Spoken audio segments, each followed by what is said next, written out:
kako sta vidva dobila svoje glasbene vzdevke? Dobila sva jih tudi v srednji šoli. To so bili v bistvu najini vzdevki, pač v srednji ima vsak nek svoj vzdevk, ne? Ker moje pravo ime je Jozef in potem so me pač vsi začeli klicati Joes. Murat je pa dobil ta vzdevk v bistvu, en sošolc ga je začel tako klicati, ker ga je spominjal na enega Murata, ki ga je on dejansko poznal.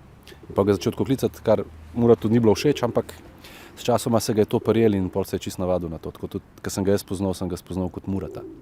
Slišal sem, da delate tudi ene take glasbene pravljice in da delate tudi muziko za otroške oddaje. A je to zelo drugačno? Ne zelo drugačno. Vse je ustvarjalno, ne? Ustvarjalno na ta način, ki je meni všeč.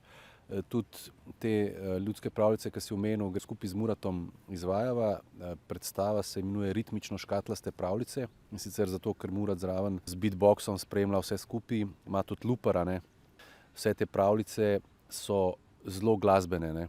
Je pa svoja sporočilo teh pravljic. Izbral sem jih na ta način, da je neka solidarnost, bom rekel, rdeča nit vseh teh pravljic. Pa tudi sicer delam veliko stvari za otroško publiko, ne?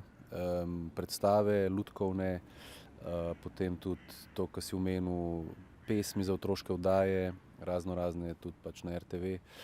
Ja, sem, ne vem, zelo blizu otrokom na ta način in tudi rad delam, tudi ko delam otroške predstave, velikokrat delam tudi muziko za otroške predstave. Nas zanima, kje pa vaju bomo lahko, kakor Murat in Joes, naslednjič slišali pa videli?